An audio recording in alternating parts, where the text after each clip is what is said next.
Hello, good afternoon, everyone. Hi, Satendra. Good And this- afternoon. How are you? Haji. So, welcome again, all of you, to another session, or the series of open knowledge session by Technology Business Incubator, or iRise, ISER Mohali. And today we are actually being joined by, I would say, the ones who have developed different brands and who have read customers' minds in depth. And actually, they are the right persons who to guide the startups and innovators or the researchers or the ones who are looking to take their product to the market through digital world in a right manner. So people are still joining, so I'll just wait for a minute before we formally start the session. And it's good to see Somveer, you back healthy again. I understand last time you could not join our session due to health issues, but great to see you. Health issues start with C, have an OVI in the middle and end with a D. So, No, I understand. And good to see the guys who have built their own brands, Amar, Samir Gupta, and Aditi. She has also joined. Hi, Aditi. Can you hear me? Hi, Satendra. Good to have many people here. Yeah, right. So, and we have Simar, who has joined from US. So there it is around 1 a.m. and still he has given his time for this discussion. So Excellent. highly thankful to you, Simar. Entrepreneurs are like these only, right? So, So I guess so- we should not have clock and watches in our entrepreneur firm, right? So we should not be knowing what time it is. true. So, and the thing is that we'll keep the session quite informal. So it will not be a formal kind of session. And since all of you are, or mostly of you are just like friends to me, and Manpreet has also joined now from Yield Plus Solutions. So we can keep it formal. We can use different languages. So like, because we are doing it in Punjab and many of you are Punjabi, so we can even use Punjabi, and Aditi here knows Marathi also. So, so I think we can have fun session now. Obviously, the way is to make it more engaging as well as interactive. And I would request all the audience and participants over there to be open to ask any kind of questions with these esteemed panelists. And it's tough to get them all together in the same platform at the same time. So it's a pleasure that we have these people together with us. Now, I think it's time I should start. Otherwise, Simar is anyways late night over there, so it's okay. Okay, so hi, good afternoon, everyone. Again, welcome to all the panelists to the open session on digital marketing for the startups. So maybe if you have a small business, a small startup, a small entity, or a big venture, the way you want to take it to the customers or to the market, one of the easiest, most accessible way is the digital marketing with the help, thanks to technology now. We can reach to a wider audience in a cost-effective manner. And there are certain nuances, like how to reach to the customers effectively, how to select the various mediums available, because otherwise you can be lost in the clutter. And how to stand out, because there's a lot of noise even in the digital world. And the customer attention span time is reducing day by day with the options available. So now here we have the experts here to discuss about that. I'll quickly introduce each one of you. So we have Ms. Aditi Patankar Gupta. She is a certified professional marketer awarded by Asia Marketing Federation. She has more than 16 years of experience and of national and international. She has been in Mumbai, Singapore, London, and she has developed her own brands, as well as she has assisted many other companies to form their brands. She has strength as an influencer marketing in content management, in activations, and apart from that, she is also a successful model, beauty queen, pageant mentor, and a philanthropist. So she's wearing multiple hats. Thanks, Aditi, for joining us. Thank you so much, Satyendra. Thanks a lot for the warm introduction. Thank you. And next we have Simatri Singh, who is joining, as I said, from US, California, from Sock Soho. So he has built a brand out of socks. So he has made socks a commodity that we think it as a fashionable brand or accessory. So we'll learn from him how one can do that, how one can create an identity in a category like this. Then we have Mr. Samir Gupta, who has vast international experience. He's working with cross-border entrepreneurship and startup ecosystem, working with many international collaborations, and also he has developed his own brand called Haldi Vita, the health food segment, and he has effectively used digital marketing to establish his brand. Next, we have Amar Chaudhary with us, and I'm a Ahmedabad alumnus, who is also a passionate marketeer and who is the founder for Belly Fit Food and Beverages. He has developed brands like Chakna Shots, a very interesting brand, Chakna Shots, and now Papa Boyo, Bold as You. So obviously looking forward to some interesting aspects from his end, specifically targeting the youth and the millennials through his brand. And then we have Manpreet Guman. He is an expert in digital marketing, mentoring multiple companies and startups, and he is now successful running his own agency, Yield Plus Solutions, assisting startups, companies to build their marketing strategy, specifically on digital medium. And finally, we have our own Somveer Anand, great partner, collaborate on all our events, Innovation Mission Punjab, Mission Director and CEO, Mr. Somveer Anand. It's a pleasure to have you again here. And who has developed his own brand and company, a successful startup in Fresh, and now helping other startups and whole ecosystem in the region to grow. So a warm welcome to all of you. So I think because Simar is one who's actually being putting up late, so I'll start the session with him straight away without further delay. So, Simar? Yeah, I'm here. Thank you. Yeah. Great.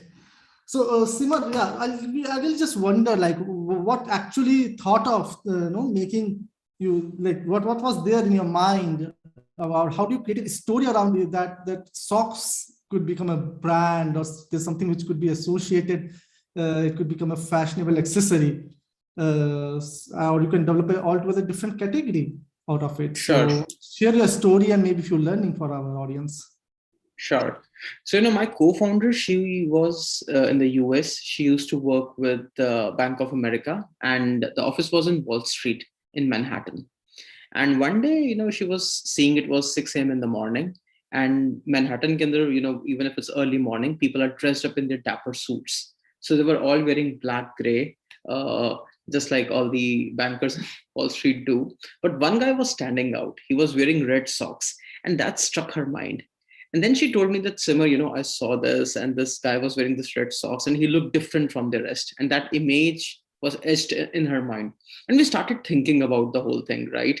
There are brands for almost everything.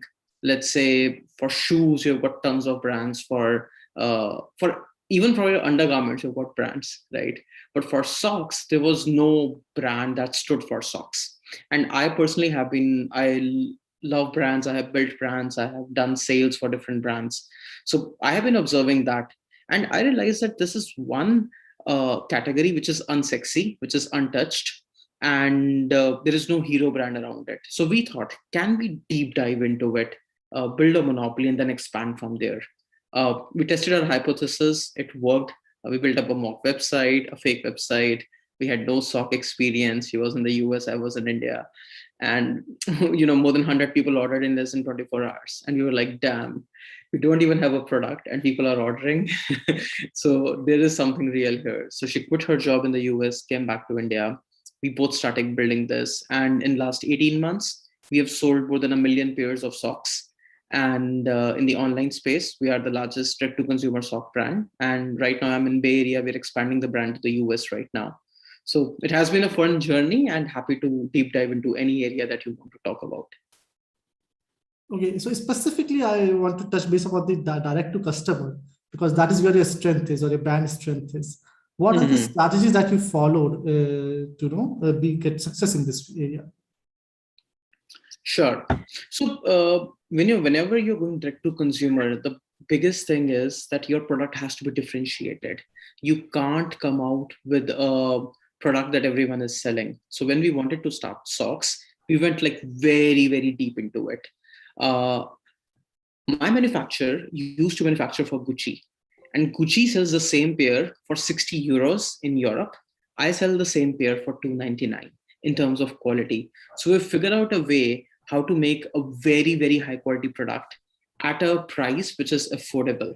I know 299 is higher than the other brands in the market, but still it's affordable for the millennials, for people who have a good taste. It's not that expensive.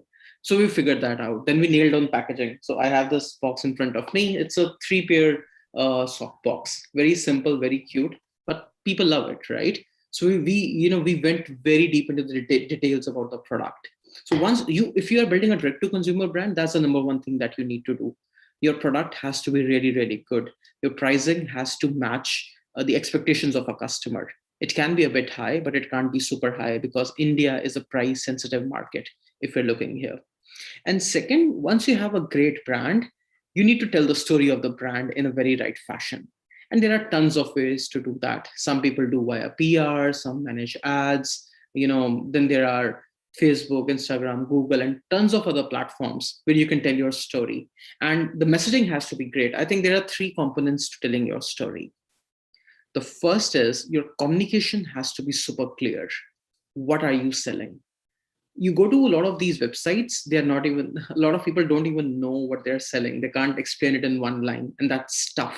If a consumer can't understand what you are selling in one line, you have failed as an entrepreneur to communicate your vision, to communicate your product. So that's like super important. So one is clear communication. The second, your designs have to be great. When I mean designs, it is about everything: your product design, your packaging design, your website design, your creatives that go on ads, if you're doing billboard ads or whatever ads, right? Your design aesthetic has to be really good. If you don't have it, hire someone who has it. Hire an agency, hire a friend who has got a good taste, a good aesthetic sense, design aesthetic sense. And the third is, if you're doing, again, a direct to consumer brand, most of the brand in India have got shitty photography. You can't do that, right? You have to invest out there. Initially, I just clicked photos from my phone, and I was like being scrappy and a hustler, and I didn't have money. So I thought, let's just be scrappy, but it doesn't work.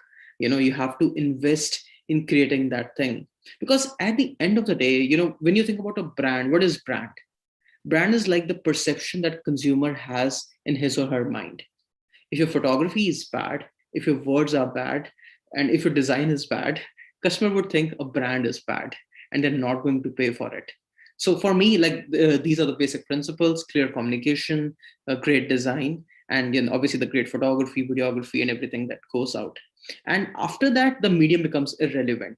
So today, let's say if your brand, very generic principle. So let's say if your brand is organically, people are searching for it, Google is great. Start pushing out content on Google, do SEO.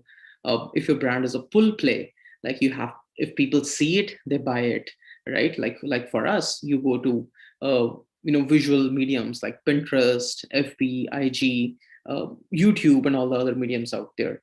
So the strategies are not tough to learn.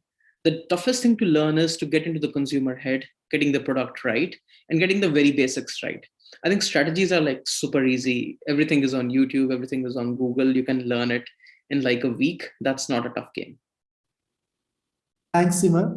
Now, taking clue from there, where you talked about that, yes, we need to have to present it perfectly over on the website, and while your communication has to be clear, your product has to be perfect, content has to be correct.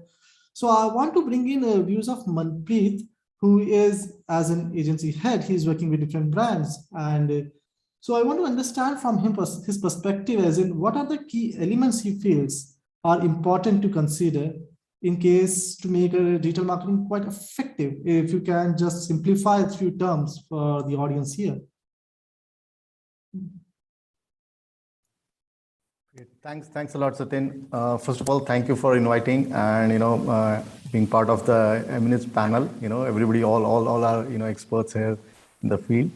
So you rightly actually the very important question. What are basic key elements actually? So typically we've seen that people think that digital marketing is completely different from the so-called marketing, but actually all the principles of marketing, which actually Simar also talked about, they remain same.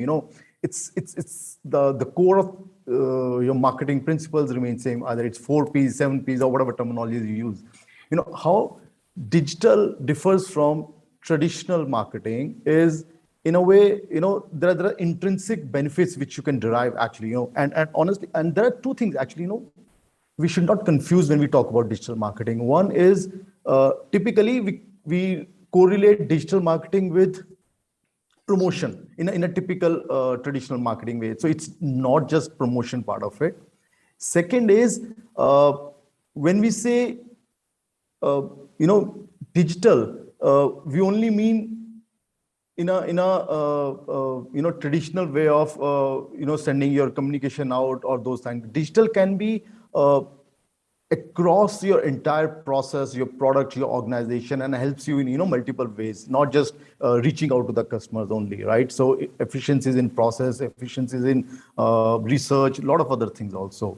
Now coming back to the difference, actually, first is your interactivity. That really changes. Your traditional marketing, you don't have that interactive medium. Second is you can do a lot of R&D, A/B testing here. You don't really have to plan, traditional way of planning for your marketing budgets and then go all about it. You can actually start small, do your A/B testing in whatever works for your specific business or your specific market. You can go ahead in that. Then third comes your flexibility in terms of changing. Sometimes things happen like you've worked really hard on a video in a traditional way of doing it, and then planned you bought media all across depending upon your budget, and then something wrong happens or last minute changes happen. So but in digital marketing, you can actually change things. It's very easy for you to make changes. Obviously the content creation obviously takes little time, but then at least the planning of it, the placement of your media, that's very easy to do that. And lastly, but very important part is analytics.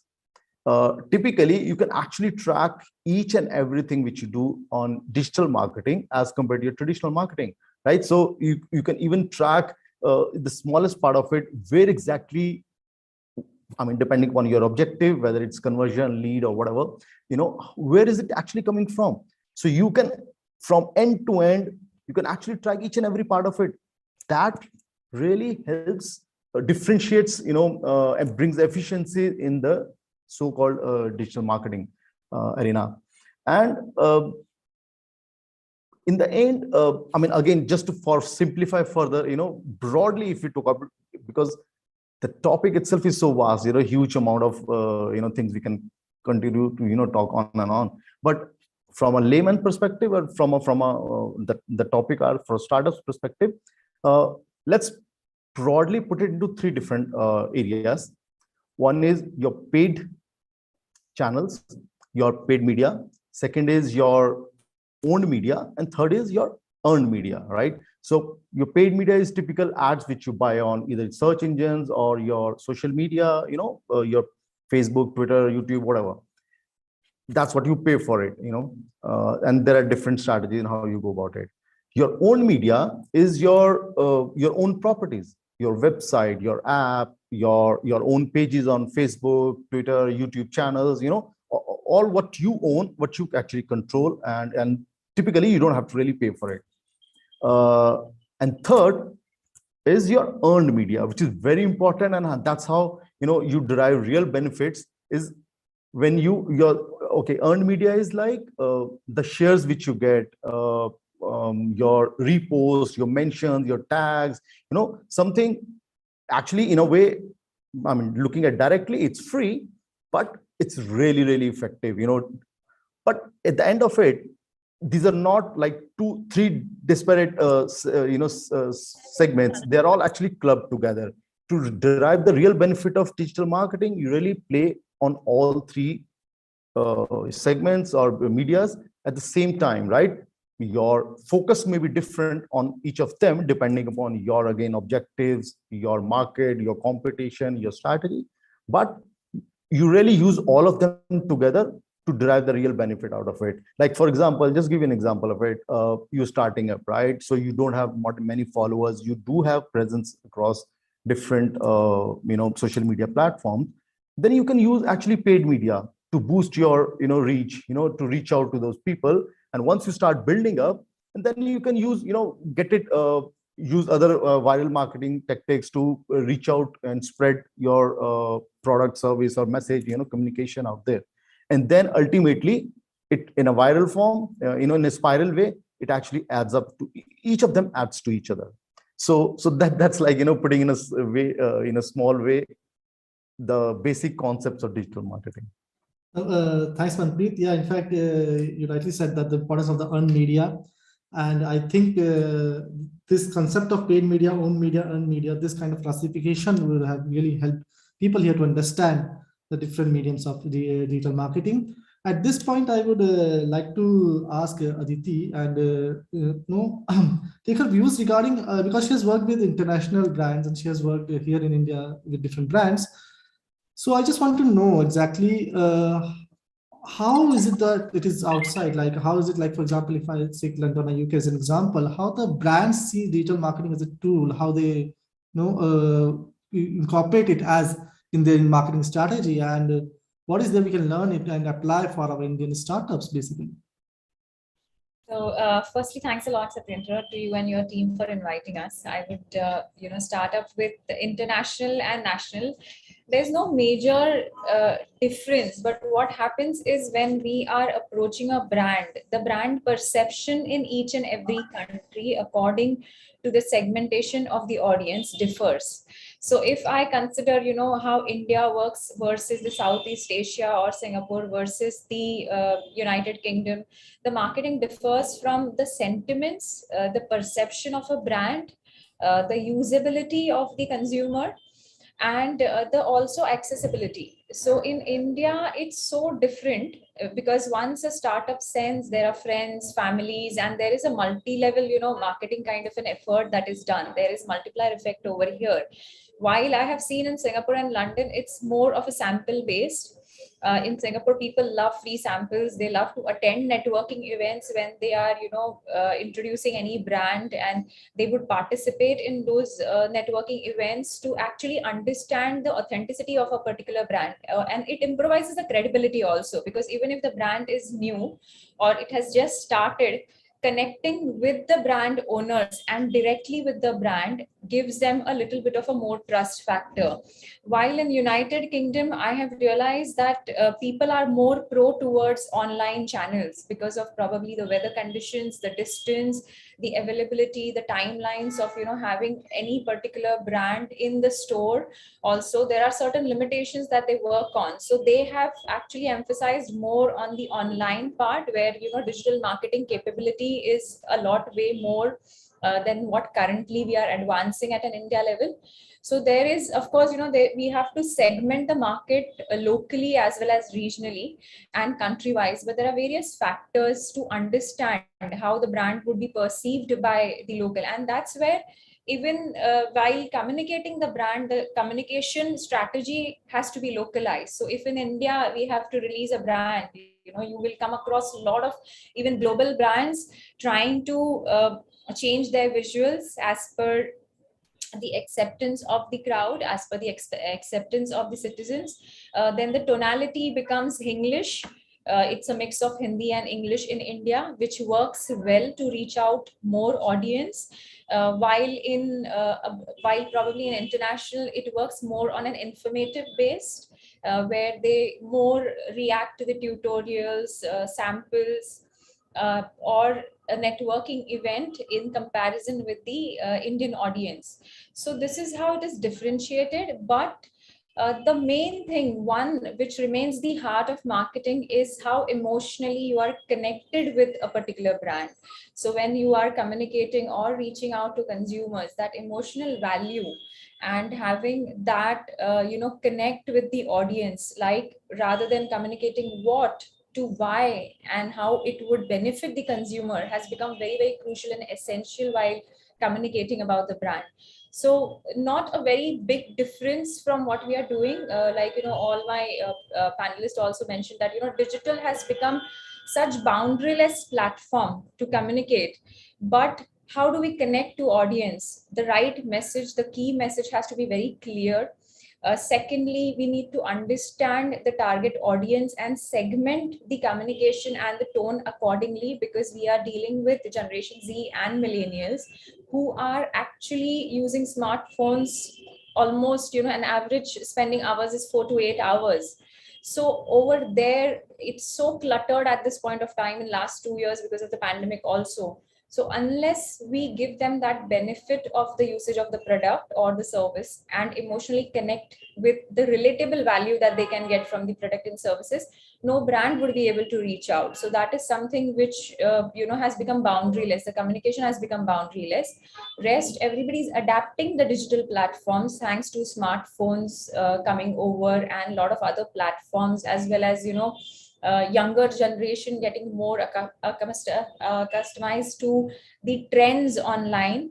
And there is a lot of information exposure, so you have to be very, very careful when you are also circulating any kind of a brand communication towards these platforms. So when you mentioned international and national also, so the sentiments definitely differ, the perceived value of brands differ because of the regions and all. But the target audience, if you can segment it very much with the sentiment value, you will be able to rightly communicate to them what exactly they require, and that would be a successful brand strategy.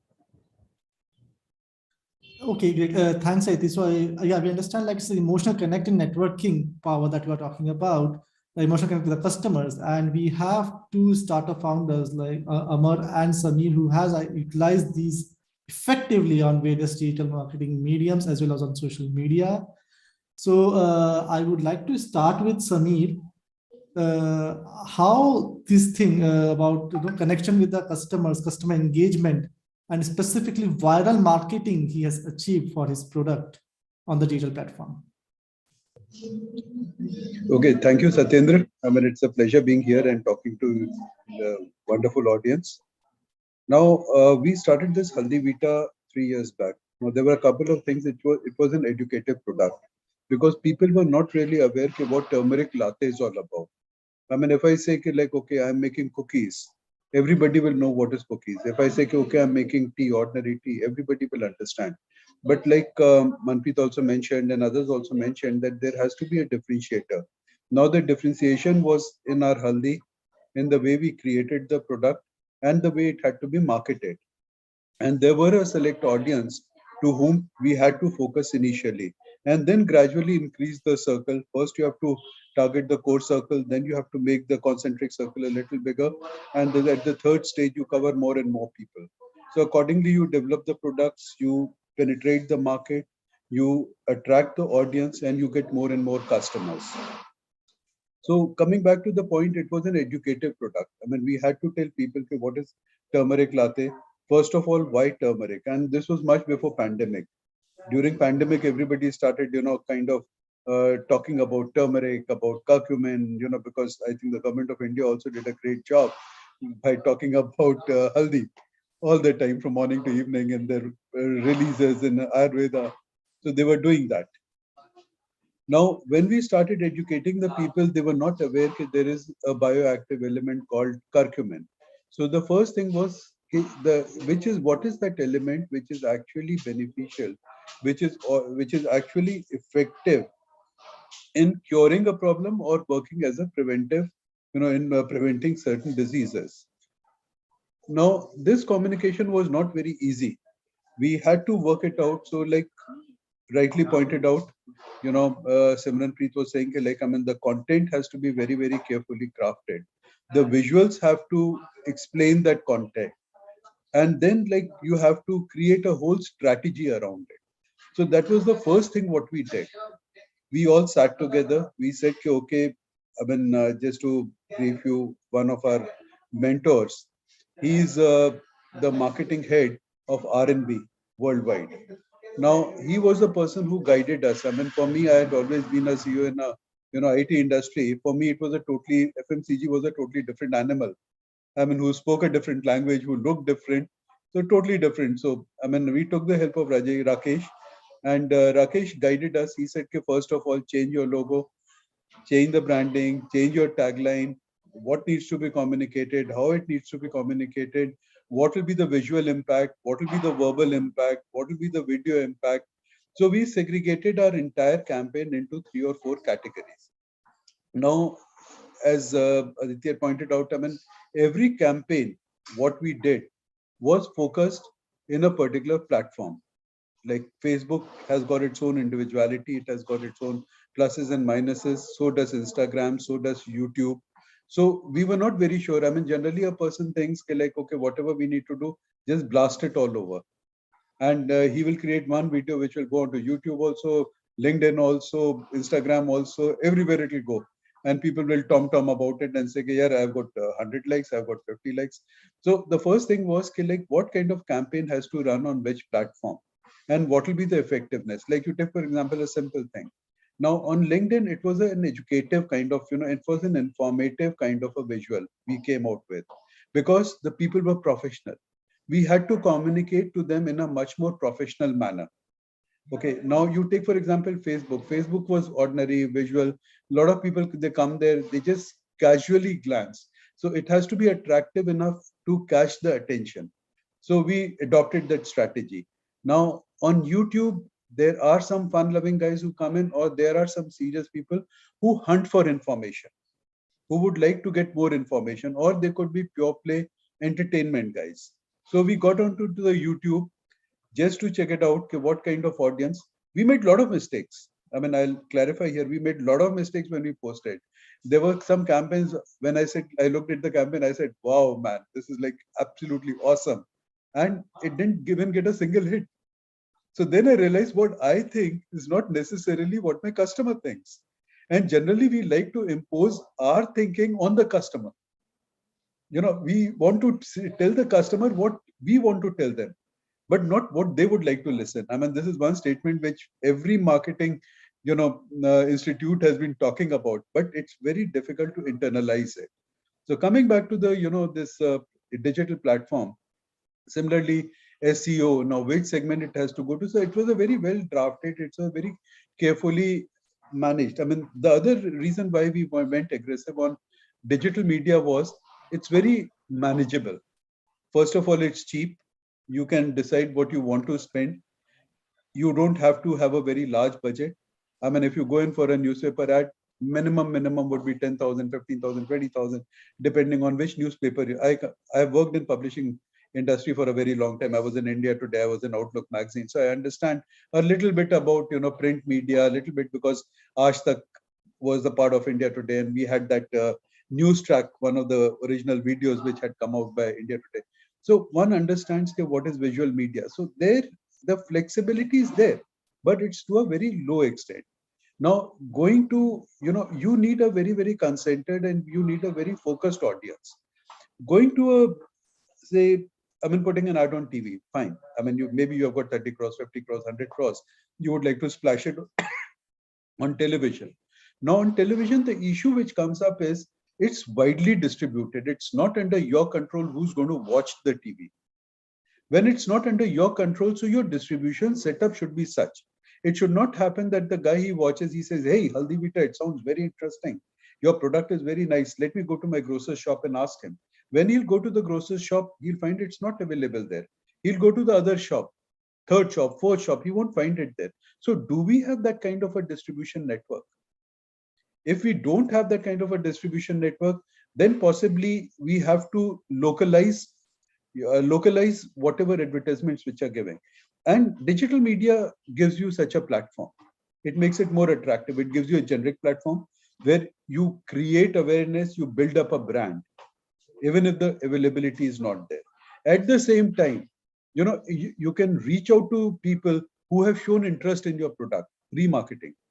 So there are a couple of advantages, and so we adopted that strategy, and we had many disappointments in social media also. Like the one of the biggest disappointment was, which I'd been discussing with Amar also, we could never find a good agency who could actually work like what we wanted them to do, or I mean, actually they could guide us, properly. Everybody said, see, if it's successful, we'll pat our back. If it's not successful, it's your problem.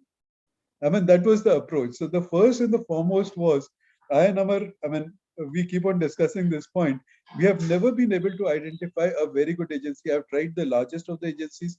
I've tried the smallest of agencies. Then finally, whatever sales we are doing, it's a good sales, what we have achieved over a period of time, but everything is in-house. So we have got a creative designer where we can sit, we can wreck our head. Otherwise, with agencies, I mean, I'm bringing this point so that, I mean, that awareness comes, if the agency is there, now it has to be posted at 6 o'clock. At 5:55, they'll come up with the creative and show it to you. You don't have time to make changes in that. It has to go online. Next day is the event which is happening. So these are some practical problems. Giving it to an outside, doing it in-house, yeah, naturally you don't have so much of ideas. You get restricted because there are only 2 minds to work on it. When you have got an agency, there are 40 minds to work on it, 20 minds to work on it. So there are pluses, there are minuses of having an outside agency also and having an inside agency. So it has to be very carefully decided. Finally, for us, it worked very well. There was a person by the name, there was a guy called Atul. I mean, he really helped us out in working out a strategy in defining, how it's to be done with the help of Rakesh, I mean, who was our mentor. I mean, he guided us. So that's how the whole thing happened. And today I will say fairly say, like after being kicked several times, we have learned a little bit and we are progressing and we know that we are moving in the right direction. And we are able to tweak whenever we go into the wrong direction. I think that's all I have to say. And if there's any specific question, then I will be happy to answer that. Yeah, sure, Samir. Thanks for inputs. And yes, one thing you pointed out, finding good agencies. So thankfully, we have two of our experts in the panel, Aditi and Manpreet, who can help you with that. and See, the beauty and the charm of enjoying any good weather is to cross through the harsh weather, right? So if you want to really enjoy, you can say the hill station, right? So you have to cook yourself in the Delhi hot weather, right? So that's the beauty of learning, and as Samir told that, right? We founders are keep fighting to find right resource, right? absolutely. See, that is a challenge for everyone, right? But yes, sooner or later people will come and help you to build your brand, right? Yes. So now with this, Aman, actually, I now want to know your viewpoints or your journey of making a brand like Chakna Shot or now Papa Boyo. How do you think of this unique names, and do you really sit with millennials or you use a lot, or is it something comes from your inside? Like what's your learning and how do you brand yourself with these kind of See, youth-friendly names? I know that after 50 years from this day, right, I will be only on 16 years old, right? Right. So I know that, right? So once you create brand for others, right, you have to understand for whom you are creating brand, right? So I take inspiration, right? So I surround myself from you can say 14, 15 years boys and girls to every mature person and all, right? So I from behavior I'm a very talkative person, right? And one question I want to throw to all the audience here, right? So uh, it looks like chaos, right? Lots of things to do, lots of things to learn, right? But if you try to understand, the one-liner, right? So for whom you are going to create brand, that clarity one founder should have, right? You cannot create a brand for everybody, right? You have to create your brand for some specific target.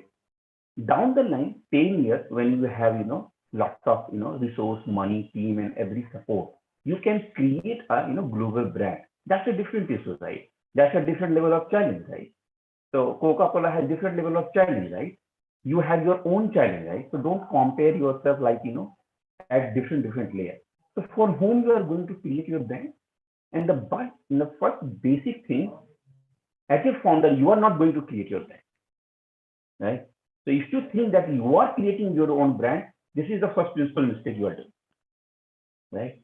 You have to understand your customers and different stakeholders are going to create your brand, right? You keep calling your brother, mother, sister, father, or wife or girlfriend, boyfriend, buy my product, right? They will not buy, right? Or they will do just one mercy by buying one time, right? Then you ask review, they will forget, right? Right. So if your wife or your girlfriend or boyfriend is not paying for your product, they are not your customer. Try to understand, right? So brand is for somebody. That someone is target, right? And once those type of people become your brand ambassador, then the game of startup happens. See, if I give you 10 crore rupee, right? It is easy to make Mark Zuckerberg or Google people Larry Page more richer, right? So that they can go to the next level of beach and give different lifestyle. Actually, you are just paying other resource when you have money. But how to create a brand when your pockets are empty, right? That's the beauty. That is the challenge. So when I was creating Chakna, right? So I clearly, remember the first 5 minutes when you introduced me as Chakna, right? Everybody a smile, a line of smile varied, on the whole screen, right? So that's psychology, right? Right. So Chakna is not for liquor consuming people, right? Chakna is for people who believes in so the punchline is love, life, passion, right? It's very well crafted, very unique punchline where there was no sentence sort of thing. Life जिंगालाला हो जाए और ऐसा हो जाए वैसा हो जाए. It was a hashtag love, hashtag life, hashtag passion. Hashtag was just to correlate that this is brand for millennials. Right? Now Chakna is a celebration. Right? Chakna is sort of some happy moment, some chill factor, some night out party and all these things. Right? So how I decided to put this name, it's a hell lot of research, or different people testing my hypothesis, how a lady will buy and perceive my brand for her, let's say 14 years teenager girl, right? We did hypothesis testing, right? We went to their home, gave the sample, and then I asked from let's say भाभी आपको कैसा लगा, and then बच्चे आपको कैसा लगा, right? We try to understand how people are understanding and taking this brand. So we got one very layered psychology and layer, you can say emotion, right? As Aditi mentioned the concept of emotional connect with the brand, right? So it is just like a quirky and witty feeling of Chakna, right? Okay, something like something to do something with when I will become young and when I'll become that free person of freedom, right? So I will go for booze, I will go for Chakna. But is it that any alcoholic thing in the Chakna? No. So Chakna started that way. Then we were very surprised to read the data points, right? People are gifting Chakna thought to their parents and saying that hey, this is a very good peri peri jalapeno, smoked tandoori and mint flavor peanuts, right? So I chose commodity to make it a brand just with the power of the people, right? So Amar Chaudhary is not intelligent, right? I always say I'm a defective piece of time in the world, right? Somehow I entered and somehow I came out, right? I don't know, right? How I went there and how I came out. But I understand people. I love to connect. Once anybody will meet me, I am sure he or she will not forget me. Because I create stories, right? I talk to people. I talk to Mali, I talk to Riksha Wala Bhaiya, I talk to people just to know what they feel. And that was the result of the second brand, Boyo, right? When I was, too much involved in, society, helping society during COVID time, observing the pain in the society, humanity, and all these things. Then Boyo came, right? Now the Boyo is again, the punchline is bold as you. So B-O bold, Y-O-U. So I'm keeping you in a center line, in center point of the brand, Boyo. Now, Boyo celebrates that bold spirit of humans who say KFP factor. We say in Punjab, right? KFP factor. की फर्क पहनना है, right? कुछ भी हो जाए, tsunami आ जाए, 26/11 हो जाए, कोरोना हो जाए, कुछ भी हो जाए, we will again smile, we will again come back, we will again bounce back. And for that, celebration of the spirit, Boyoke, right? So you have to create that, connect with your consumer. See, brand is not a name, brand is not a product, right? Brand is that soft emotion, right? That one moment, right, that you spend with your loved one, right? Your parents, your friend, your and the same thing, customer is your loved one, right? So you have to treat customer not like ATM machine, right? They are human, right? They are paying you because they find value in your product or service, right? So we created artificial intelligence and machine learning, right? And now artificial intelligence is doing what? They are giving us emotional data, right? So we created machine, and machine is understanding our emotion. That's the beauty and paradox, right? We as a human are not able to understand human. Now my creation, my AI and machine learning is understanding me. That's the beauty of tech, right? Fine. Thanks, Ahmad. That's quite an interesting story. It's always a pleasure to hear stories from you. And now with this, like I understand, a lot of customer research and market research is required to build a brand, and specifically in digital marketing segment where one can be confused with a lot of options available out that too easily. So now coming from like FMCG to a brand which is, or a company which is formed for the farmers, basically we can call it grassroots innovation. Somveer, which has formed Pinned Fresh.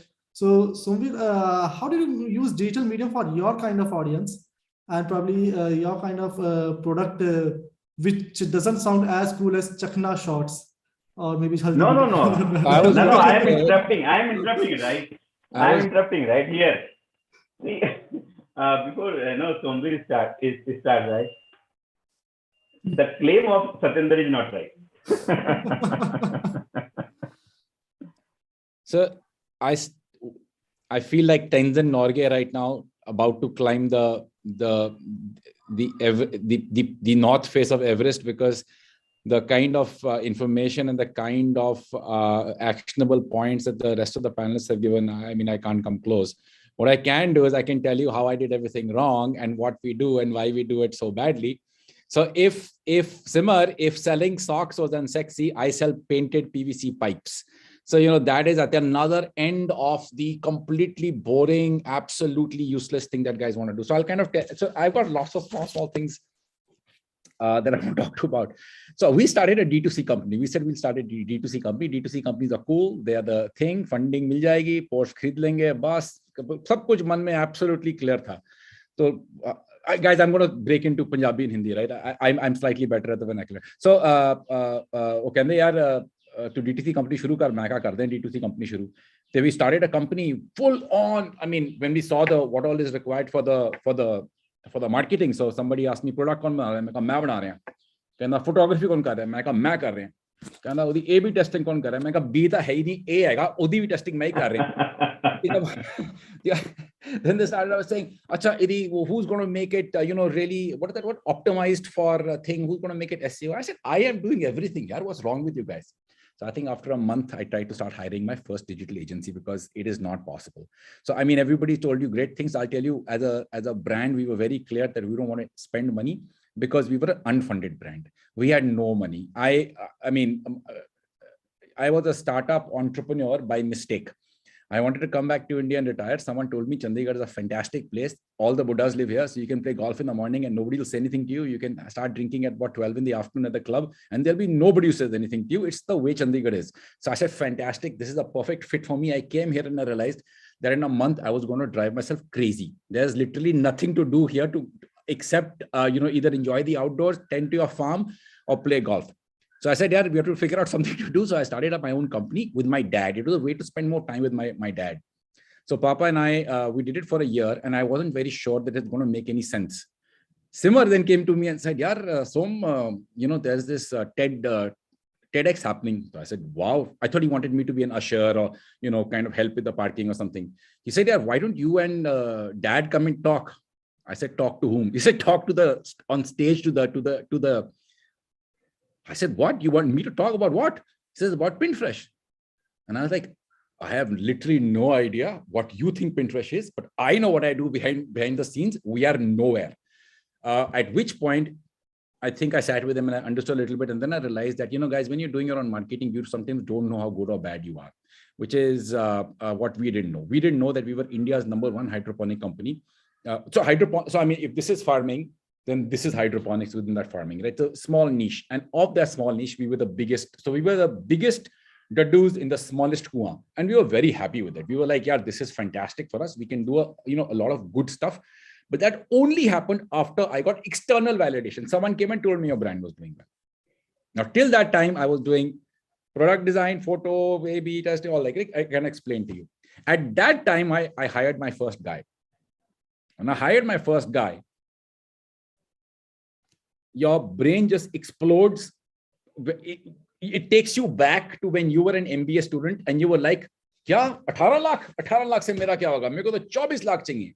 But when you're hiring somebody, you're like, yaar, aapko 6 lakh kyun chahiye? Aap kar kya rahe ho usme? Mujhe samajh nahi aa rahi, right? So you completely get to the other side of the table. And in marketing, when you're not literally selling anything, you're giving someone money and that guy says, ki, sir, aapko na sabko pata lag jayega aapke bare mein. So I'm like, nahi, yaar, tum mere paise wapas kar, main khud kar lunga. And so that is the point that we were in when we realized that it has to be technical. It is exactly what Samir said. It is exactly what Mr. Ghuman, I can't find. Yeah, exactly what Manpreet said, right? It exactly what Aditi said, that there is a science behind this. So my kind of 5-minute conversation with everyone here today is that I followed under science. Absolutely zero science. In the morning, someone used to come and tell me, sir, na badi chi picture aaya. Main kaha, chip, isko Instagram pe. Sare friends ko phone kar rahe hain, tum like karo. At the end of the day, that him 16 likes, 17 likes. And, we were putting out great content, but nothing was happening. And I think with us, we were, especially with the Punjabi mindset, is that once we hit a wall, we don't come back and say, why am I hitting a wall? We just try going through the wall. So I tried to go through the wall for the longest time. And everything was just kind of, forming its own way. And I'm kind of bulldozing through. And I'm talking about a marketing piece here. And when I say bulldozing through, matlab, Instagram पे I think आपने 4 post लगानी होते हैं हफ्ते की. I don't know, the marketing guys are here, right? 4 post लगानी होती हैं और वो 4 से ज्यादा नहीं लगाते, otherwise it goes into spam. हमने 1 हफ्ते 25 लगाई, 2 हफ्ते 0 लगाए, फिर 3 हफ्ते 10 वीडियो लगा दिए. उसमें से एक मेरी डॉटर का वीडियो है जो नर्सरी राइम्स कर रही है. Which everything is happening all over the place. It is a mess. But we think it's great. And why do we think it's great? Because when we are sharing data, my guy is saying, sir, हमने 15 post लगाए पिछले महीने.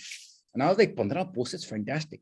We don't know whether it's all on a Wednesday, 3 o'clock in the morning, or whether they happen in the proper time. So from a marketing perspective, Satyendra, I know this is not what you wanted, but this is what I really wanted to tell people, that guys, there is a right way to do it. So please do it the right way. We are still today India's #1 hydroponic company. We are still. I'm no longer involved with the company. I wouldn't say my employees, I would say my colleagues run it. They run it end to end. These guys are 21-year-old, 22-year-old guys. So they have the same main kar sakta hu, which I had 5 years ago.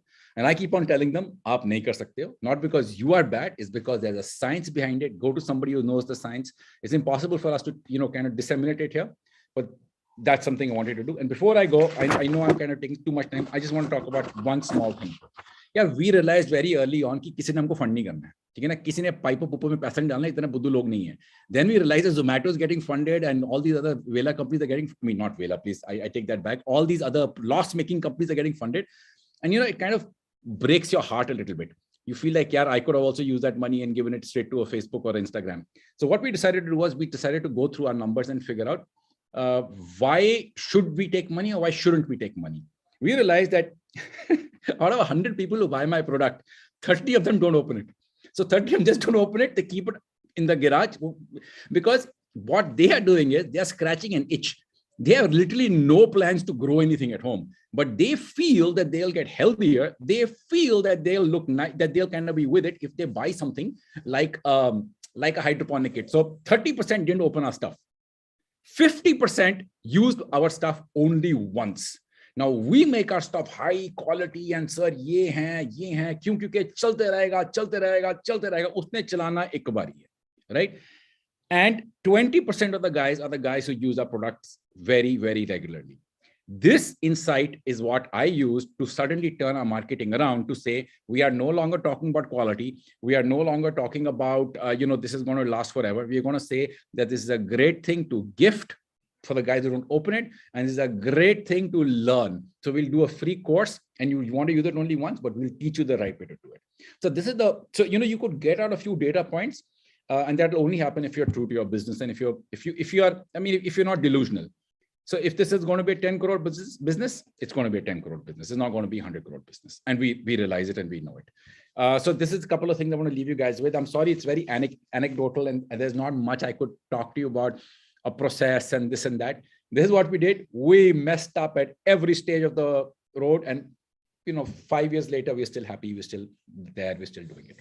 Thank you, everybody. I want to add one point on the Samir's concluding remarks, right?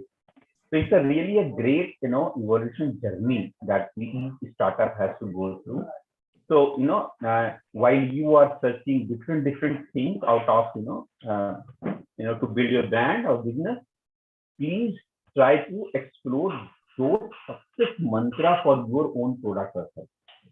Those data points, right? That, okay, why Amar is not liking my product, why Samir is liking my product, and why Manpreet is saying so, right?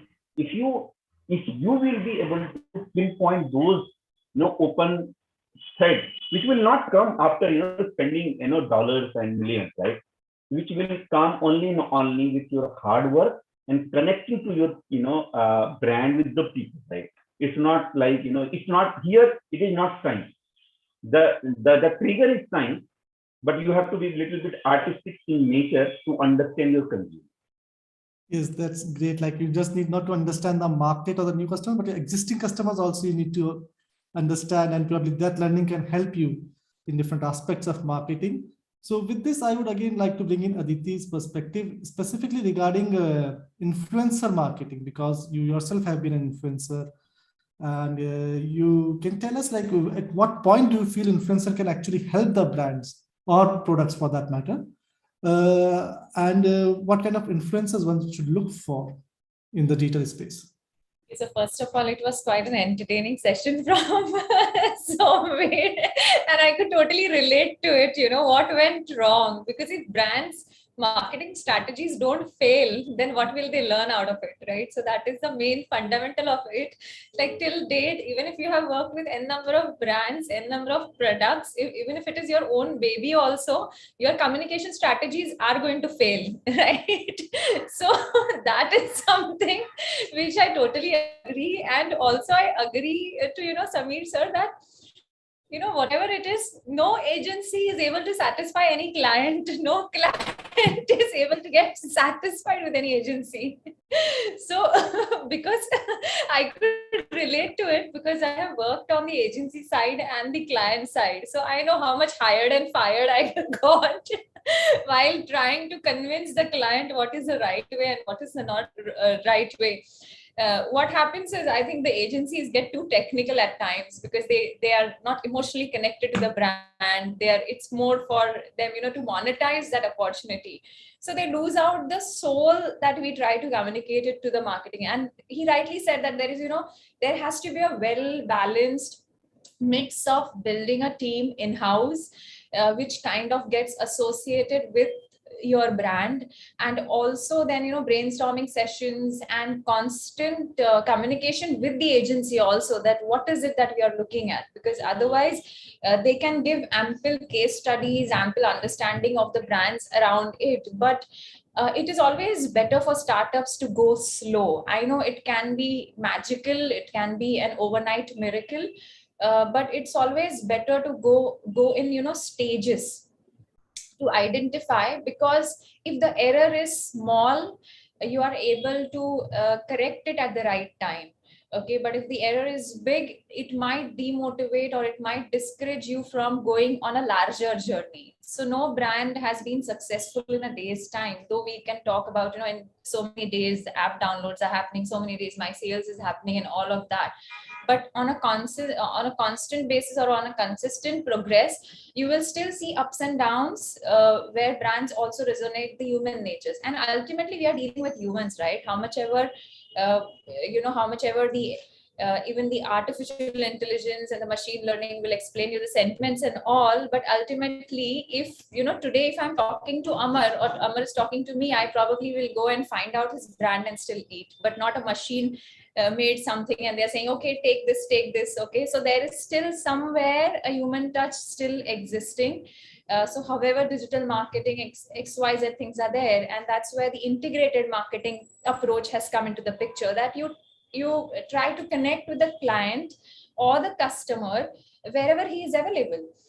So he is available in malls physically, he is available online when he is actually surfing on internet, or he's surfing on the smartphones. Okay, so he's available everywhere, and you just have to stay connected in a very polite way. You don't have to be very loud, but when it comes to remembering a brand, you just know yes, I have seen some brand like that, and you can associate with color, you can associate with someone talking to you.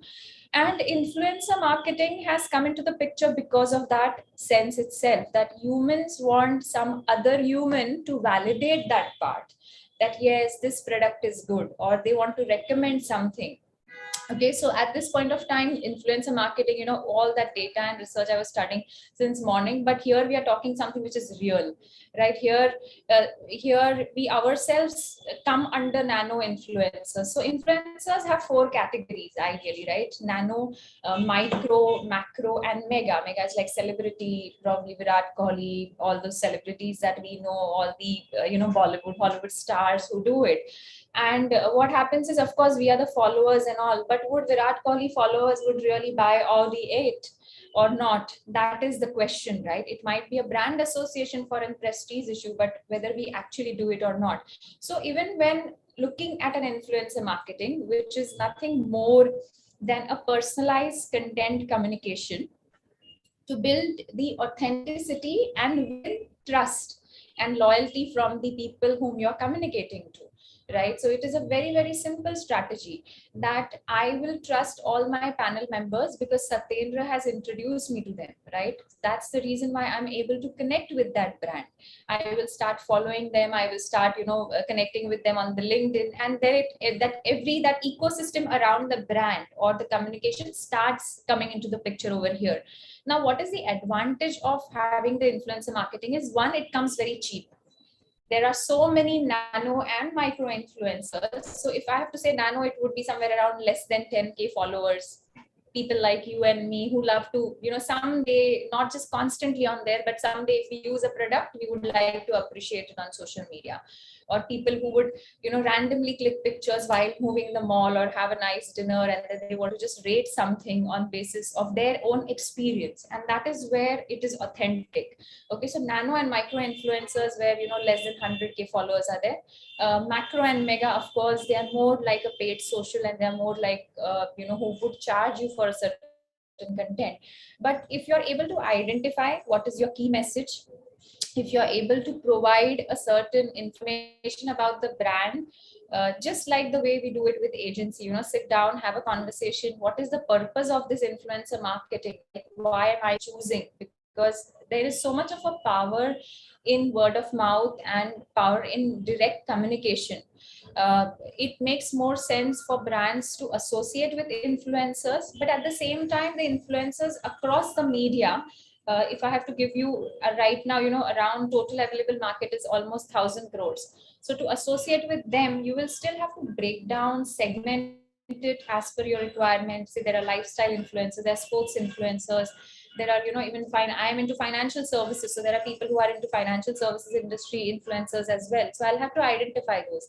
I'll have to have a mix of how influencers will work towards my brand and how they will. It is more of a pull strategy because they themselves have to experience it. It's not like a script, though of course I understand, there will always a feeling of that, no, it's scripted, it's because we belong to the Bollywood industry, everything we think is to act for. So it is about the personalized content that they communicate to. There is an engagement possibility over here by going live, sharing some nice videos and tutorials, or having some nice conversations with their followers themselves, because a lot of followers, they know when their influencers or the inspirations that they get from are live and are communicating to someone, right? So that is one of the authentic idea. Then real time connect, right? Real time connect. Any influencer, if we say we are having 5 influencers, they can come together, go live and interact with their followers, introducing a brand. Say in case if I have to introduce one snack or chakna brand, and I ask 5 friends to come online because of the pandemic, and they're just having all the same, probably different flavors of the same brand, and coming, interacting, and then also injecting it to the audience like an end series or a brand endorsement. So that works well sometimes. But what is over here, the difference is that as of now the measurement techniques are still low. Okay, we are still unable. There are a lot of platforms, but the measurement still remains at at a very, very beginner level. We still haven't been able to understand the sentiment value where we want to make a decision over here, right? We probably can introduce a brand with free samples. Somebody who's coming online, somebody who's interacting with an influencer will give free sample, or there are discount codes where the ROI metrics can be framed around that part as well. But how much that does work for a brand can be a brand to brand perspective. So in case if my friend is showcasing, like Simatri says, my friend is showcasing a socks, I probably am, influenced by that person, but do I really need it? I'm going to feel happy about it? Or is it my right now need for that? Or do I really need to have those many pairs of socks? So many things are there that needs to be communicated well, even with the influencer marketing. Another best part, it is like a brand discovery. Okay, it's like giving it to someone which would genuinely provide the details of a brand. It is the genuinity and the authenticity that connects with the audience. And we are done with celebrities, all the heroes and everything. We want some real life experiences. We want some real people like us to share, okay, this is affordable, okay, this is what I got the benefit from. I don't know whether you will get the benefit from, but at least I got it. So they are just communicating what benefit I am getting or how am I enjoying, like even whether it is cold drink brand or a food brand or anything, or like, Sir said, okay, it's about turmeric. So we were not talking about take turmeric, but we are talking about the benefits over here, talking about that something that probably will help you, or it is about how you improvise the lifestyle of an individual, healthy lifestyle. That is something which we are injecting in a very, very environment which is much more comfortable for the audience. So I came across a lot of influencers, a lot of variations is there. So again, the strategies can fail even with influencer marketing, but at present we are expecting around 30% of growth for influencer marketing. So one of the, yes, this is the new, again, like we say, new normal. So it would become one crucial element of the main stream marketing as well, influencer marketing. But again, to adapt a right target audience, as well as to choose the right influencer, where this particular study becomes more important to reach that success in a brand communication with influencer marketing also becomes very essential. So yes, I hope some people try out and check on the ROIs and all. often what we happen is we, as a startup, because like Somvir also said, we made mistakes because probably a lot of startups don't understand or don't know how to analyze the details or the simple metrics that is available. So you don't need to hire an agency, or you don't need to buy a big tool to understand the insights, but going slow, platform by platform, understanding what kind of audience is coming. If I have provided some kind of an influencer marketing or a digital marketing, and what kind of a normal social media post or an informative or an educative post, everything, if it is tracked very at a very low scale, people are able to understand their own consumers. And it's, I think that it's very simple to pick up the phone and call to those customers and just ask how did they feel about the brand, rather than whether they like it or not like it. It's just about how did you feel, about the brand after enjoying or after buying, or okay, you bought it but you didn't it's just in the storeroom or anything. Is there any purpose? So there can be always, we are always saying that okay, sales team have to call, sell and everything, but I think it becomes very, very important for the marketing people also to call their customers and experience firsthand what are the feelings towards their brand, also to go there, do some dipstick studies with small sample size, connect with the influencers when influencers are going live, be present over there and try to understand what is coming out of that particular live streaming or the communication. How are you tracking? Because sentiments will only say happy, sad or something, but why am I happy, what made me happy, it is an in-depth study, right? So that will only, you will only know when you actually be there during that point of time. So yes, I hope I've covered influencer marketing, some bits and pieces around the marketing as well. No, we have got wonderful insights regarding influencer marketing and obviously some technical aspects as well. In fact, at this point, I would like to again call Simatri, and I think Simatri, it's quite late over there in US, so probably you can share your practical experiences with influencer marketing, because you have used it quite judiciously, and then you can give your final comment, because I understand it's Sure. getting too late over there. No, that's fine. I mean, you guys are, everyone is so informative and so entertaining. I mean, I couldn't sleep, so I'm still up. Yeah.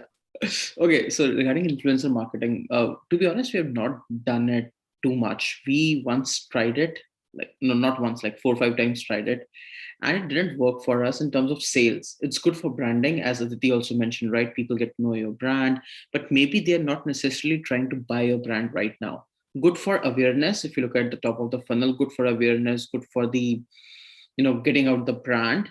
But for sales, we haven't seen much conversions happening. However, what we have seen is that if you do sales and the sales manage to reach people who are in real world influencers, and they post out of genuine curiosity or the genuine love for the brand, the sales number go up like anything. I'll give you some examples. So a lot of Bollywood celebs wear our socks. So in fact, in a lot of upcoming movies, you would see from Tiger Shroff to Akshay Kumar to everyone flaunting our socks. And we have not done anything in terms of paying them or seeding them or anything. They're like genuine users of Soxoho. And a lot of times what happens is people say, hey, I saw Vicky Kaushal, on his wedding wearing your socks. And they send a photo to us and we're like, damn, so our customers recognize this, right? Or let's say a celeb goes to a launch party of a new movie, people send us photos and people start posting on Instagram. That builds a viral loop. We have seen this similarly happening with celebrities from other domain apart from Bollywood. We have seen that happening with, let's say, Chetan Bhagat. Somehow he discovered our brand, bought it, and then he posted on Instagram that, hey, I wore socks from this amazing brand, and it's not a paid post. And everyone was like, he has written not paid post, it seems like we have paid them. Even my family couldn't believe me that why would he write not a paid post? I'm like, I can't afford Chetan Bhagat. I'm not kidding. But once he posted it seemed to create a halo effect, where people thought that, okay, our brand is maybe good, or we have enough money to get Chetan Bhagat as our brand influencer. So I think we have been lucky in that aspect. And I personally I'm not a born marketer, and I don't even come from that background. I'm a computer scientist, but I found my interest in growth marketing, right? And I have been always in my life till date, I'm very focused on sales. I think that brand is created once you have a good product and you have got a very clear messaging, and once you have enough customers. A lot of my friends, even here, right, they spend. I was recently talking to a friend. He spent $500,000 over brand remarketing. So their company made the logos, did the strategy, and everything for them. Great, but would it lead to any sales? Not right now. But he has got like $30 million in the bank, so it doesn't matter to him. But for me, when we started, right, we were bootstrapped, so every single dollar mattered. So I was very clear that if I'm putting a dollar in, would it get me $3 or $4 out, or at least a $2 out of a single dollar? If it didn't, the strategy made no sense to me. So that's why I think, since we came from like a very frugal mindset, we didn't experiment much on influencer marketing. I think as we grow much bigger, as we sell like, I don't know, 5 million pairs, I would go very ballistic on influencer marketing. I would hope that I'll do like with 10,000 influencers at once, see how that works. I'll do it then, and then I'll be able to come up with a better strategy. But at a scale where you don't have that kind of budgets, it might not be a very good idea if you're looking at sales. For awareness, definitely you should try it. So then you can have a socks and a chart party. We have pajamas party. You can have. Brilliant idea. We can have Chakna shorts there too. So Chakna party with lots of Aditi influencer group friends and wearing socks of steamer, right? And then some hydroponic salad and haldi vita product, right? And then Mantri's backend team to promote this party. Deadly come. I think Manpreet, then we will have, I think, a lot of own media, right? Seriously, you guys have actually covered, although apart from Aditi, everybody else says that we are not marketers here, but honestly, you guys have done it, and which actually is what's supposedly being done, right? Manpreet would agree. This is storytelling marketing which sells. I am putting a This is connecting emotionally. It's an emotional connect. No, I am saying right. The hardest stuff to sell in the February month is to get accepted I love you word from a girl, right? Now tell me who teaches marketing to that word? No one, right? So if you know that what is the objective of the customer and what you are going to sell, right? You just go with, as Aditi said, right? Is a storytelling mode with a lot of passion and, conviction in your heart that, okay, I have, burned my life day and night to build this awesome product, awesome brand, awesome service. And why will not buy it, right? I made it for you, right? So, and people will go for it, right? Right. That's passion. So, yeah. Now, yes. Now, okay. Now I'm taking back into a little serious note regarding the technical note. I would say, specifically to Manpreet, let's talk about the tools. Basically, the SEOs, the Google AdWords, pay-per-click, retargeting ads. There's so many buzzwords and tools available for digital marketing. So, can you just elaborate on this? Maybe a few you can talk about which are really effective with respect to cost and with respect to the reach, so that they can charge a high amount from the customer. That's why all the jargons there. You actually, Satyan, you're right. Good point, and bringing in, considering the discussion we already had from all the panelists, and the fact that we are talking about startups here, right? And what's unique thing about startups is mostly they're already seed funded, right? So they've got their own money, like Simar also mentioned. So what's more important is really understanding that why do you want to use tools, right? So at the end of it, you want to drive effect, impact of meeting your objective, right? What you really wanted to do. And I really like what Mr. Samir also mentioned, and Amar really mentioned that very passionately, is understanding your customer. Aditi also talked about that, touched on the same thing. That's the most important part. Once you know your customer, you know, even from the I'll add it, that's most interesting and most toughest part also. exactly. So that's how. So how we can assist the startups to get to know customers better. So that is also maybe you can Always say a that. simple word is most complex thing on the planet.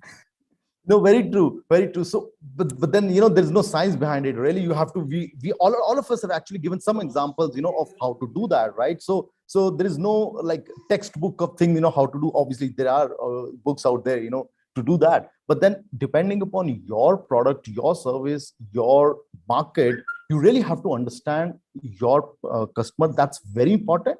Why? Because on the basis, the more we call a term we use in marketing is buyer persona, right? The more you know about your customer, you'll be able to create a more precise buyer persona. And once you have that in place, you would be more precise in choosing the tools, choosing the platforms, because not every platform is suited for every customer, right? So once you know where your specific segment, your specific customer is there present, right, you will choose that.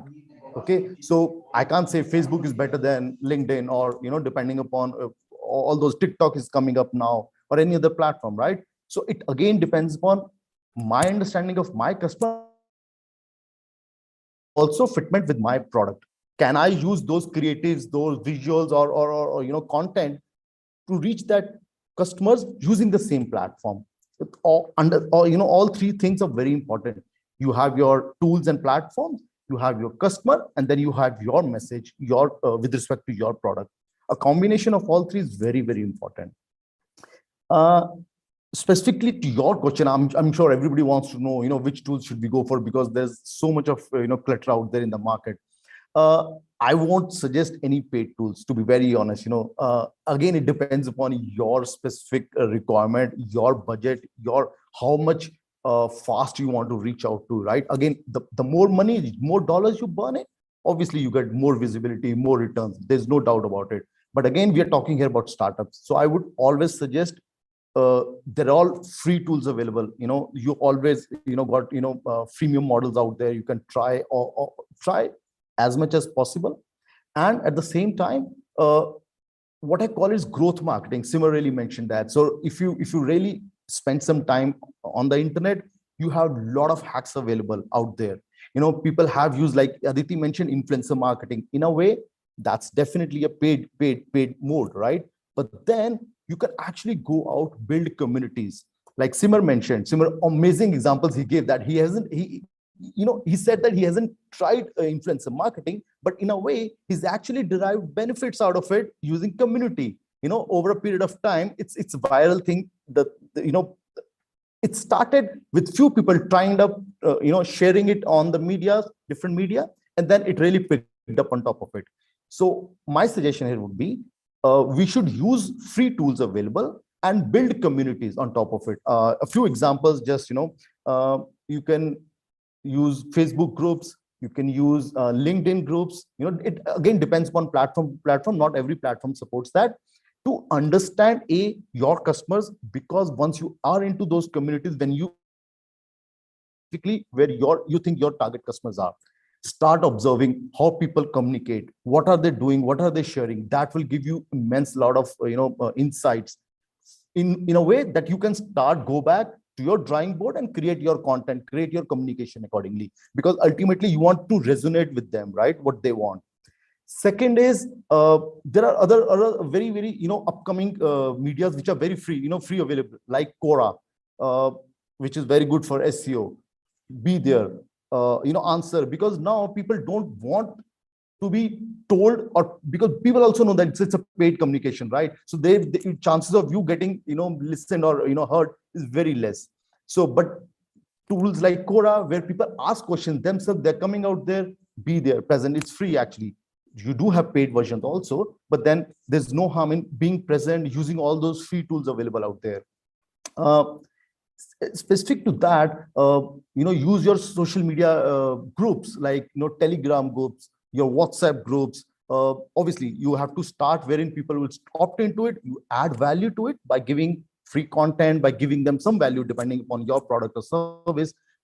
Somehow let them come join a group, show them a value without any sponsored content or trying to be pushy and selling, right? Once you have that community, build it over time, you adding value, people will start recognizing, appreciating, and then it will again, like what happened with Simmer, it will take that shape and grow on its own. So again, I mean, we can go out in the market. There are a lot of tools available for SEO, SCMrush, Moz. They're all paid ones also. There are free versions also. The point here is for startups to do that because they're burning their dollars. They really want money out of it. For starting up, there are free tools available. Be present on, one more example is, especially for companies who are more local based, right? Depending upon their product, they're not like software products applicable everywhere. Google My Business is amazing, right? Have a proper presence on it. Keep posting. I mean, obviously, depending upon how you need to add all the information on it, it's amazing free tool. You can be, local listings, get listed on all the local listing providers, then you come upon the search. So all these tools, but the bottom line is, please understand your customer. That's very important. And then Riti mentioned, and Amar also mentioned, talk to them, as much as possible, get feedback and have an agile, behavior in the entire organization where you are ready to change, right? See, you started with some concept of your going into the market, but reality could be completely different. So be agile, understand what customer wants, come back, change, and do as much research as possible. Like, I really liked Somir, talking about his product. It's, failing all over it. So it's always better because your stakes are not that high, right? Even if you fail, right? So because you're just starting up, there's nothing much to lose out there, right? So try as much as possible, as diverse as possible, and learn from your mistakes. That's all I can say. Thanks, Manpreet.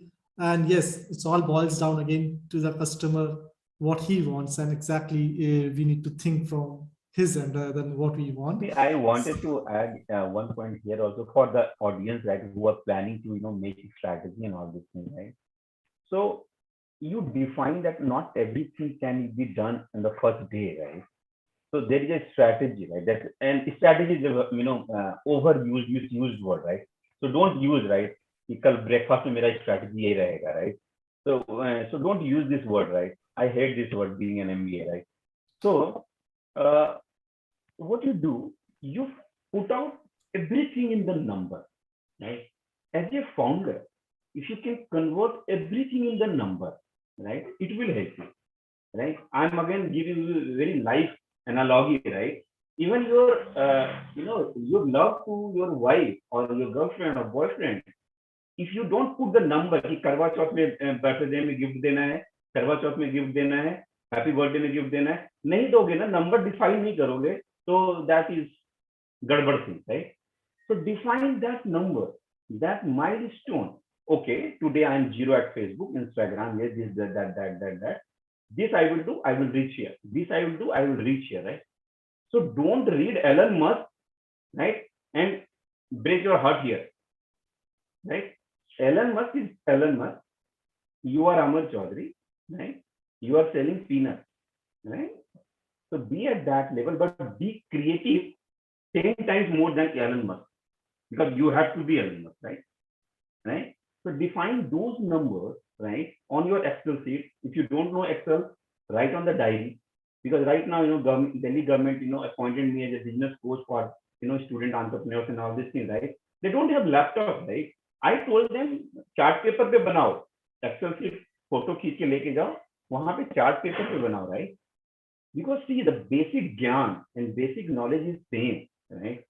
So try to declutter those jargon, right? Like strategy, right? Strategy कुछ नहीं होता, right? ये करना है, मेरा product 100 लोगों को बेचना है, मेरे पास 100 रुपये हैं, मेरे पास 100 दिन है, 5 दिन में यहाँ, 10 दिन में यहाँ, 20 दिन में यहाँ पहुंच, राइट? अगर ये छोटा छोटा रोड मैप बना पाएंगे आप लोग, it will help you, right? And trust me, digital marketing is the ocean, right? It seems like, It seems like that. It seems like Seema told that celebrities are just using their product, right? And if you will connect any of the celebrity, right? He needs 10 lakhs, 20 lakhs rupees, right? To just post one tweet, right? That is the power of the brand. That is the power of the story, right? Which is connecting to the consumer. So believe in that the storytelling, personalized without AI and ML. Right?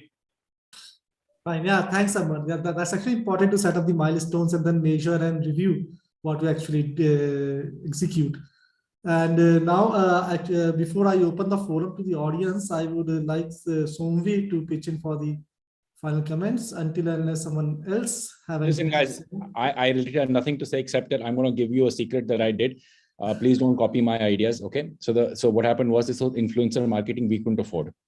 But we knew one thing. We knew जो best influencer है ना उसको सब जानते हैं. जो उसके नीचे वो कोई नहीं जानता.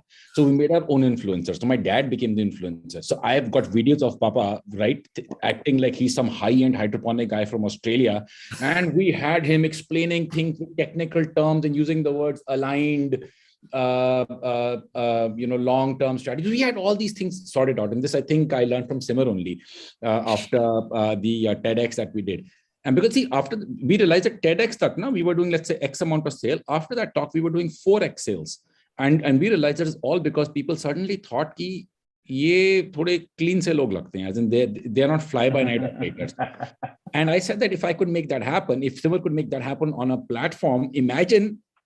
So basically, it's just credibility that I need, because I was not selling a 500 rupee thing. I was selling a 30,000 rupee equipment. When my first client bought an equipment, I actually called her up from, she was in Sikkim. And I asked her, कौन करता है ये चीजें यार? कौन 30,000 रुपए की चीजें लेता हूँ? आप कौन हो? क्या हो? I mean, what is happening? I wanted to understand the client. And so we made our own influencer. So Dad was the influencer. All his videos are basically him acting like he's some really high-end hydroponic guy. He's been a marine engineer all his life. And so that's all we did. So there's a connection of water. Don't worry. Water, yeah. The thing was, yeah, we had no money. We were doing it for fun. We were just doing it for fun. We were literally doing it for fun. When money will come, it will hamper your creativity, right? Till the time money is not there, right? Use your dad like a celebrity, right? Simple. The concept is simple, right? So creativity obviously comes when you have limited resources. So you think कि हाँ कैसे क्या करना है और कैसे जुगाड़ लगाना है. So that's good. Yes. Yeah. So yeah, now I'll open this forum for the audience. Just a quick last point. I think we have discussed a lot of things. One thing that I really figured out, over the course of marketing is, so apart from Soxo, I have done a lot of sales. I'm not a marketer. I've done sales and I've sold products worth, I don't know, more than $10 million over internet. So what I figured out over this thing is that there are two, just like a left brain and a right brain, right? You need someone who's like really, really creative. Someone who can, do very well with, let's say, copywriting and ads and graphics and viral marketing and all those things. And the other person, or the other part of you, if you're looking at just one person, the other part of you has to be very analytical, just like Manpreet mentioned, right? So there is a methodical method to scaling, to marketing, whether you do it via influencer, whether you do it via PR, whether you do it via paid ads, or there are like different traction channels. So there is a very clear analytical method. There are clear-cut playbooks made to do this in any and every domain. And if you are like analytical, I would in fact recommend a book for anyone who is just starting into digital marketing. I think there are a lot of people who must be watching this. So there is a book called Traction, which opened my mind that there is a scientific method to the whole thing. Beautiful book written by the founder of web browser DuckDuckGo. His browser couldn't go anywhere, but he wrote this like wonderful book. So I recommend it to anyone and everyone. And that made me like much more analytical on how marketing can be scaled and how playbooks are made and how you can do it as well. So if you just are looking at just starting a marketing team, have two people, or have these two things in one person: a very, very creative brain, a very, very idea focused brain, and a very scientific, purely mathematical brain out there. So if you can have an engineer and someone from, let's say, an art background coming together to build something, I think that thing can become really, really successful. In our case, both of us are co-founders, and both of us are my co-founder. She's my wife as well now. So she's a mathematician plus a data scientist, and I'm also a coder. So we combined our right brain, but I think we learned over time on how to be more creative, how to do storytelling and all of these things. So just my 2 cents on the marketing part. Thanks, Siva. Okay, so panelists, anything anyone wants to add before I open the forum for the question answers? I know we have passed, no, we have crossed the time limit, but yeah, I would appreciate if you could just be with us for another 10 minutes. Okay, so let me open for the questions from the audience. So, hello, sir. Yeah, okay, please go ahead. Sir, I am Abhishek. I am an incubator at TBI. So my company's vision or focus is at the moment B2B tech services, specifically in data science and machine learning. Since we are a startup, we are mostly looking at the local end where we can physically interact with the clients. But in order to reach out even in India, how do I go for the digital marketing? Because it is not a specific service. Service will depend upon what the client wants us to do in the machine learning segment.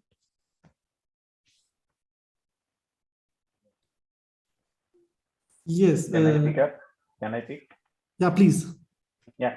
See, in the marketing approach or digital marketing framework are different for B2C and B2B, right? So if you have a B2B solution or product, right? So don't go on that type of, mass marketing sort of thing. Be very targeted, right? And start your, journey with the, professional network like LinkedIn and all this, right? So you have to jot down the, target people and who are the decision makers in those corporates. Like, let's say, not every time CXO level people are the decision maker, right? Because I spent 10 years in my corporate journey, B2B marketing and all these things, right? So I was international marketer in oil and gas ministry. So why there, the segment and the targeting was entirely different, right? You have to talk to very specific people, right? You have to do lots of research about your consumer, right? Or customer, I would say, right? Plus, you have to understand that why they are going to buy your product, right? What type of cost effectiveness, what type of process efficiency, what type of process excellence your service is going to bring, right? If you are going to just narrate the vanilla approach that okay, we are the best, we are the fastest, we are the blah blah blah thing, trust me, no one is there, especially corporate people to to listen, right? Because B2B cycle are long lead in nature, right? You have to pursue one client for a year, right, to crack that deal, right? So be very specific and start involving yourself as a thought leader in that industry also. Participate in the event, right, where you can be heard of, right? It is just not that every time you have to say something, right? You can participate in different type of forum where such type of discussion are happening, and you can take lead from them, and then you can pursue those. Okay, I get it. Thank you. Yes, Kamal, you have raised your hand, I saw. So maybe you can ask the question now. Yeah, so my question is something similar. First, hello everyone, and thanks for the diverse insights. Now, I have a couple of questions. The first question is very similar to Abhishek's. So all the panelists talked about digital marketing across various demographics, but it was largely confined to D2C brands and branding. How will this translate for a B2B brand? This is something that Amar sir already answered to some extent, but I'd like some more insights on this. And secondly, from personal experience, I've worked with a B2B brand before as a digital marketer. And in India, I've seen very strong resistance from both sides, be it from the customers as well as the managers, from investing in anything new or anything unconventional in digital marketing. In my personal experience, the managers didn't want to invest in Google ads because they hadn't ever done it before. And they didn't know how this would help a B2B company. So how does one deal with this resistance? Can I answer this? Yes, please. Yeah. Hi, Kamal. Kamal, I am also from, the fintech industry, and I am also at the moment working on the products which are B2B primarily. So of late, I have been interacting with a lot of vendors who provide these platforms, whether it's AI, ML, or any kind of a platform to support further to the B2B segment. So I've understood that they come up with digital marketing strategy in terms of an understanding and the insights of that particular segment which you are catering to. Okay, so you will often see these companies running digital marketing campaigns, but offering some kind of a research, some kind of information or a white paper which is allowed for people to download. That is how they also generate leads. Another part is they participate in the tech fest, where you can actually where people are looking for such kind of platforms, and where you can actually give them a short demo or a tutorial or a flavor of what exactly you're doing, why are you doing, and how does it help them. In terms of trying to connect with the audience, there are often discovery calls. Discovery calls happen, which means you connect to the lead who is interested, or probably you try to first understand their needs. You might have a product, you want to sell that, but understanding the need in the present scenario, or probably the market that you want to reach out to, the discovery calls definitely help you to understand the requirement.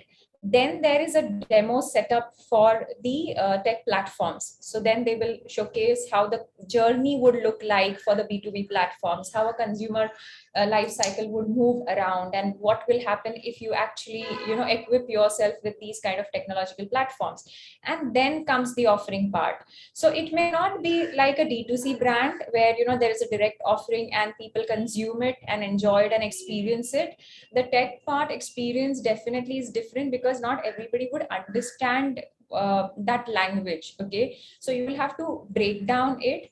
And I agree to it that when it comes to B2B, the digital marketing strategies or the engagement, or for the lead generation also to get more people to connect with you, there has to be a well balance. So a lot of times they engage themselves in webinars, they participate in fest where they showcase a flavor of the platforms, and then they connect with the list that is shared with the organizers or people who are sponsoring that.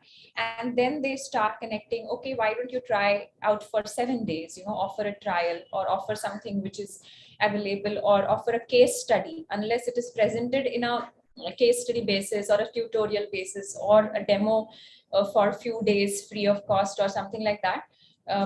It would not allow them to experience that, because it's more like you said, if it is tech, then how will I experience AI ML unless I actually see it making a difference in my customers or the data that is coming in day to day, right?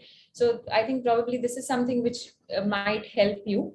Hope I can help you out with few these things which I have come across even last few weeks. See, one thing also on the strategic point of view. So once you are developing your product, right, for B2B, I will encourage you to find 3 to 5 potential customers for whom you are going to, develop this solution, and invite them in your product development stage by saying them that if we will develop this product, let's say it will be free for you, right? But what will happen? You are inviting customers to develop your product, right? So once it will be developed, it will have real practical benefits and value proposition for your product. First thing. Second thing, you will get the 5 initial customers who will improve your product. The second thing, they will become a brand ambassador once the product is developed, right? So you will enter into that industry, without marketing or without, spending money in it.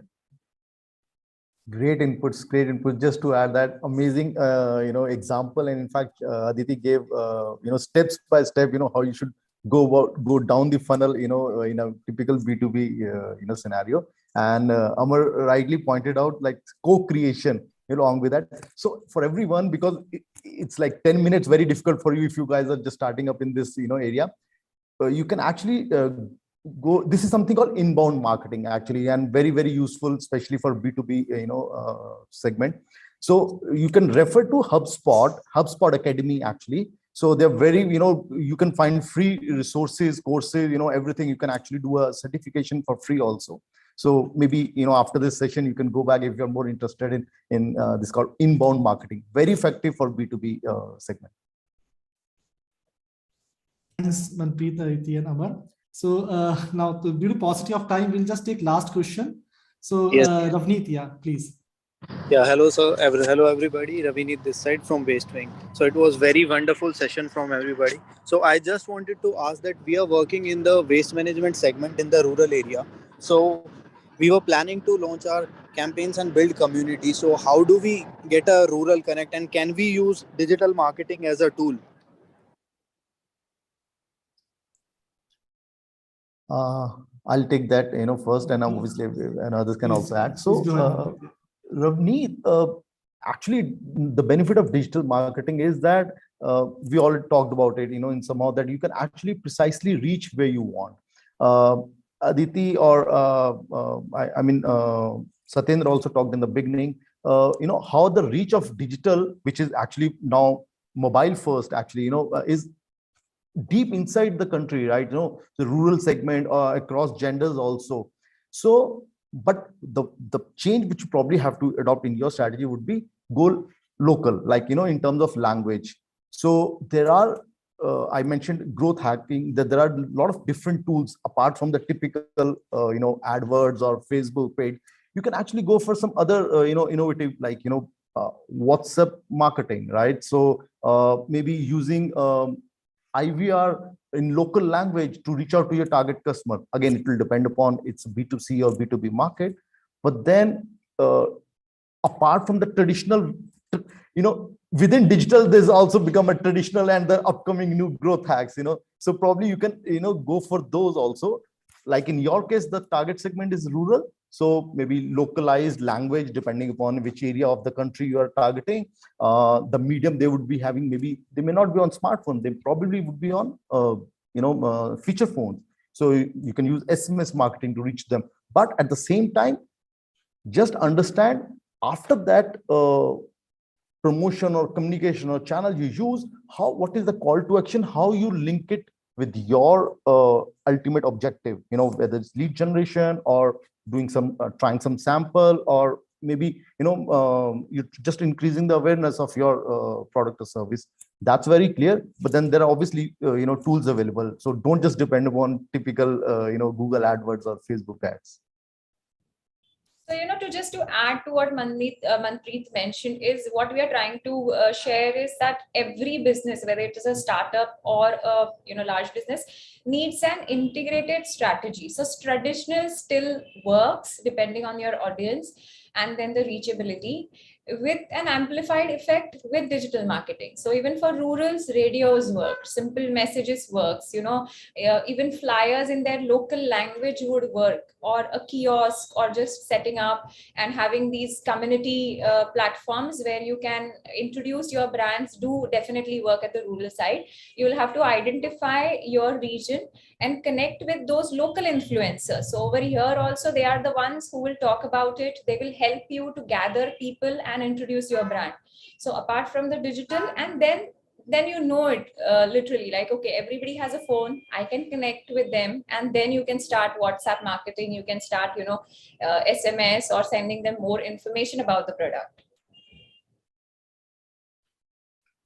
Thanks, Manpreet and Aditi. So I think this is a time we should end this session. And thank you very much. Thanks all the esteemed panelists. Thanks to the partners, Punjab State Council of Science and Technology for Science and Technology and Innovation Mission Punjab. Somveer, the mission director, is here. So, and thank you everyone. Thanks for the participants for your interaction, and looking forward to further such sessions. Thank you everyone. Bye-bye. Take care. Thank you so much. It was Thank you. Bye-bye. Thank you. It was really nice. Thanks, guys. I kind of learned a lot, and I'm going to ping you guys one-on-one if that's okay. Thanks a lot. It was really nice knowing all of you. Thank you. Thank you so much, Satyen, for organizing. Thank you. Thank Okay, bye-bye. Great. Bye. All the best. Thank you. Bye.